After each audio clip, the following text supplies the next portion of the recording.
Welcome to the Totally Insensitive podcast, where we give our real takes on the entertainment industry, politics, pop culture, and more. I love the show, guys. You're awesome. Listen, my whole family loves it, man. They're the first thing I turn on. Think you can handle it? Yep, I'm ready. Well, shut up and sit down, because the show starts right now. Welcome back to another episode of Totally Insensitive podcast. Last week, we talked about communism. The week before that, we talked about democracy. This week, we're talking about feudalism and technically monarchy. So if we think about feudalism, it's a concept that was named a long time after its existence.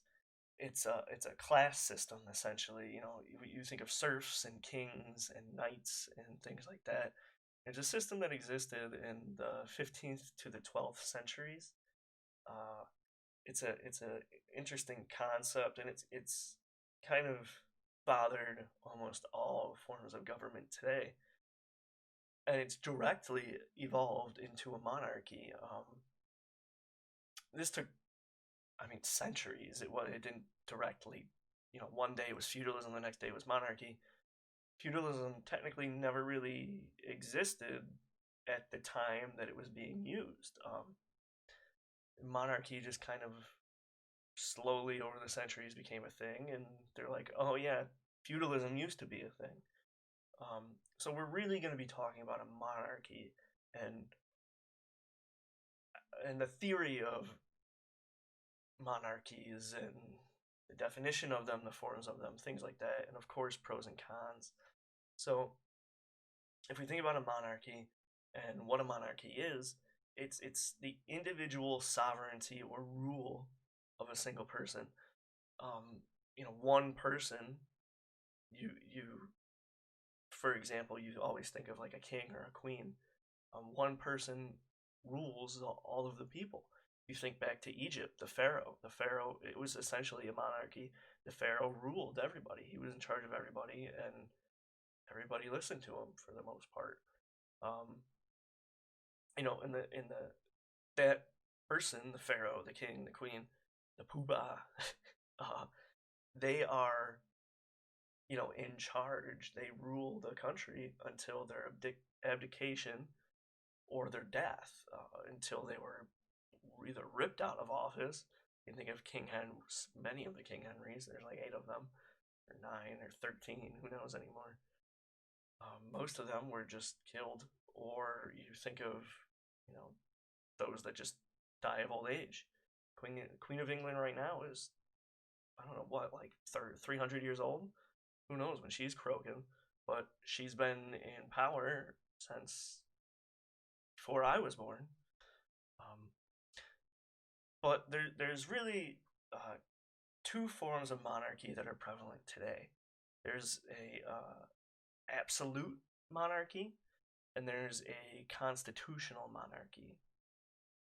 So the difference between an absolute monarchy is that the king or the queen or the pharaoh or the poobah rules and controls everything. It's that individual and their significant other, and then there's everybody else. They're just in charge of everybody and everything. But the kind that we see today, that's extremely prevalent, I wouldn't say extremely prevalent, but if we think of a monarchy today, I'll talk about the definition and some ideas might pop in your head. It's that the ruler is the head of the state, the constitutional monarchy. The ruler is the head of the state, but the Constitution limits their power. There's always some other organization that's making most of the decisions. So you think about countries like Great Britain, or countries where they have a prime minister. The prime minister is kind of like that ruling individual, but there's a king or a queen or some sort of figurehead, right? I should say there's a prime minister or some sort of figurehead. And then there's the constitutional powers. You think of like Parliament. All I can think of is Parliament, but they make the laws, and then there's the judiciary system and whatnot. So a constitutional monarchy, you could think of it as kind of like how the U.S. runs its government right now, except the ruler of a constitutional monarchy probably has less power than the president of the United States, honestly. Um, they try and make you think that it's balanced, but it's really not. It's really confusing. But those aren't the only two forms of monarchy. There's some other forms that really aren't prevalent, so I won't really get into them. I won't describe them or give you their definitions. I'll just give you the names because they're kind of interesting. So there's a non-sovereign monarchy. There's an elective monarchy. That one's kind of self-explanatory. Basically, the people choose who the monarch is. There's also duchies and grand duchies. So I thought of a lot of interesting people that we could have had on to give us the quote of the week. But I thought it would be better to use somebody who has monarch in their name.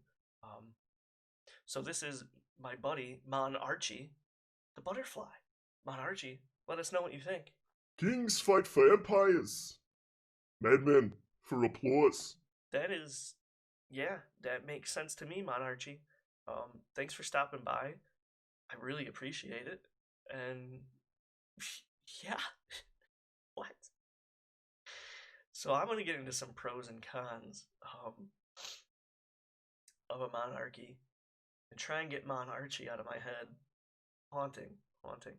So when we think about a monarchy and we think about the pros, we think of a handful of things. There's no elections. Some may deem this as bad, but others good. A financial advisor would deem this as good because elections are expensive. And most of the time, we're the ones that pay for it in the long run. It's our money that pays for the political individuals to run for things. So if there is no election and there is nobody running for things, there's no expenses. The ruler is just a ruler, and we kind of know who the next one is. And that kind of ties into the next one, is that the rulers are trained to rule the nation.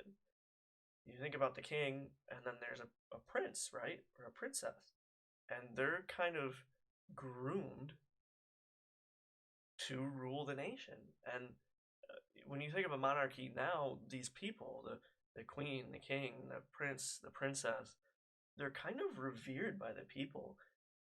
It's very rare nowadays that people don't like the king or the queen or the prince or the princess. It's quite interesting. And ultimately, it leads to a lot less corruption because, I mean, if you really like those people, it's because they're not scum. They're not douchebags corrupting society. Not to say it eliminates all corruption. There just tends to be less of it. One of the other nice concepts or one of the pros to a monarchy is that decisions are made extremely swiftly. There's one person making choices. So, the information is relayed to them and they go yes or no, or blue or black, or red or green, or left or right. It's quick. They don't have to balance anything or check anything with a million different people. They just, this is what I want to do. Let's do it. Boom. But that whole one person making all the decisions thing kind of comes with a lot of cons. Why did I say it like that? It's not a snow con. So the cons of that is that because there's only one person governing, it kind of leaves the people with no voice. The people don't really have a way of saying what they want or being represented. And this is kind of like when you think back to the founding fathers of the United States of America, you kind of think about why they were doing what they were doing. It's because they had no voice. They had no representation for, themselves in the people that were ruling them. They were just being told what to do. No one likes being told what to do. Let's be honest. The other con is that it's less prevalent now, I think. Probably not. But monarchs live expensive lifestyles. If you think of past kings and queens, even pharaohs, giant castles, giant pyramids, big statues, fountains of gold, crazy shit. If you think about, let's say, Peter the Great's, the one of the rulers of Russia, Peter the Great's son, Peter, just a horrible ruler who spent ridiculous amounts of money on things, things that just are not needed in everyday life. And you could argue that they're the monarch, they need these things, they blah blah blah blah blah. But if you and I don't need it, why do they need it? So monarchs tend to live expensive lifestyles, and the people ultimately pay for that. The monarch's not generating any income. And what kind of ties into that kind of corruption or greed is that not all rulers in the succession, king, prince becomes the king, then the next prince, then the prince becomes the king, blah blah blah. Not all those rulers in that succession are competent. Some may not know how to rule. Some may just not have the brain capacity or function to rule an entire nation. And some, in some cases, may be minors. They may be 16 years old and not old enough to really rule a country. So that can really lead to a lot of issues that a nation might not be ready for. The other issue is that a monarchy tends to be heavily class-based. There's the king, and then way down here is the working class. And in between that are different individuals, different levels of bureaucracy, different, there's the judiciary, then there's the church, and then, there's whoever's right below the monarch, and then there's classes underneath that are like, here's all the rich people that can afford to hang out in the king or queen's. When they throw parties, they can afford to go to them, and then there's still the working class who is just working and making money. So this heavily class-based system can lead to a lot of unrest, and could lead to a revolt. And one of the other kind of cons to this system is that the leader, the monarch, the sovereign leader of the country, gets to make any decision they want. So even in a constitutional monarchy, like the one in Great Britain or the UK, whatever you want to call it, the figurehead sovereign, the queen, who you could argue has no power, she still has the power to replace elected officials.